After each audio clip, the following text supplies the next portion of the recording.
So what does it cost to run Parliament when it isn't being allowed to run its actual business? Running Parliament for 1 minute costs the taxpayer 2.5 lakh rupees, whether business is transacted or not. So even if nobody says anything, nothing happens in Parliament, you and I are still paying 2.5 lakh rupees per minute in overall taxes just to fund Parliament in session. Running Parliament for 1 hour costs 1.5 crore rupees. Running Parliament for 6 hours a day, 9 crore rupees of taxpayer rupees is what it costs. Running Parliament for 13 days, 117 crore rupees. So I don't need to explain it to you, viewer. Over a particular session, if bare minimum gets transacted, and this is the amount of money that gets spent because the money that is spent on keeping Parliament active doesn't change, unfortunately, until Parliament actually shuts down. You can imagine what the return on investment for voters, for the electorate, for the Indian citizen really is. It's a dead loss and it's a dead waste when Parliament log jams take place, when debates don't happen, when legislation does not take place. Here's a look at some productivity data in the Lok Sabha winter session so far. Okay, we're talking about the Rajya Sabha and we're talking about the Lok Sabha, and these are images that show you what things are like right now. Take a look at what it is in the Lok Sabha. It's 31. 31 on that particular meter is abysmally low. Abysmally low. Look at the length of that meter. 31 is the productivity rate in the Lok Sabha at this point of time in this winter session. And now look at what it is in the Rajya Sabha. In the Rajya Sabha, let's put up the Rajya Sabha figure there. It is at 32 hours is what it is in the Rajya Sabha. 31 in the Lok Sabha and 32 in the Rajya Sabha.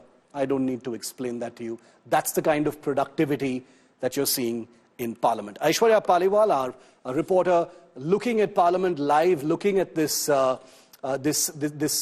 disaster in motion, is live with me. Aishwarya, you know, Parliament has turned out to be a day of daily theatrics, whether it is Soros, whether it is Adani, whether it is Dhankar, the washout. You know, all of this suggests that not very much is really happening in Parliament. I started today's show by taking the example of a shocking Lancet report regarding how 16 million Indians have died due to air pollution in just the last, in the last few years.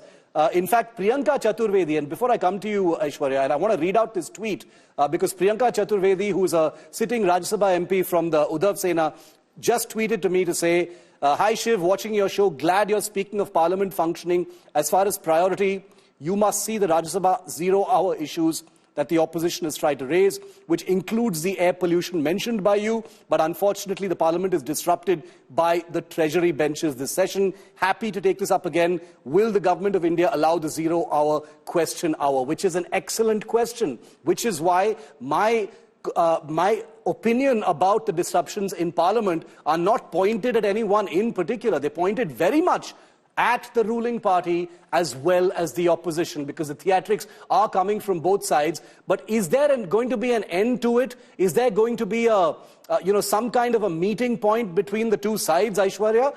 Or is it going to be a complete washout? Well, Shiv, let me tell you from what we are understanding at the moment, both the sides have dug in their heels. On one side, we have the opposition that has constantly, since day one, raising the Adani issue. They are saying we want a JPC, and in that JPC, we want the discussion to take place on Gautam Adani, a billionaire. On the other side, it is the Bharatiya Janata Party, which actually should be making sure that the Parliament functions. They have now brought in George Soros, someone who's sitting thousands of miles away, Shiv. He actually has now become a big bone of contention between the Congress and the BJP.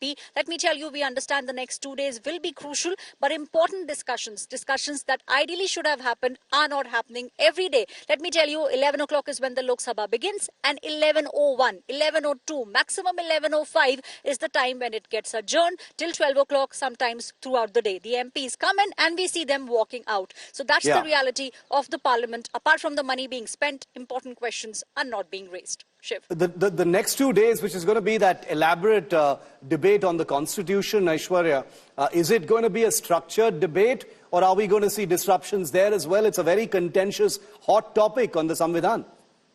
Well, we will see both the BJP, because BJP is also now asking all the MPs to be present in the House when the discussion takes place. Home Minister Amit Shah will be there, the Prime Minister Narendra Modi, all the top leaders of the BJP, everyone in it will be there on the floor of the Parliament. The Congress also has now issued a whip. And the Congress, let me tell you, Rahul Gandhi spoke with Speaker Om Birla and specifically said that we want the debate to take place. We want people to speak on the Samvidhan. So the next 2 days will be very crucial, but it will be with regards to the Samvidhan. The other things, like Shiv, you were pointing out, the air quality, the way people are dying, the way we are suffering, those questions, unfortunately, even though the opposition wants to raise them, is not being given the adequate time or even the opportunity to speak on these issues.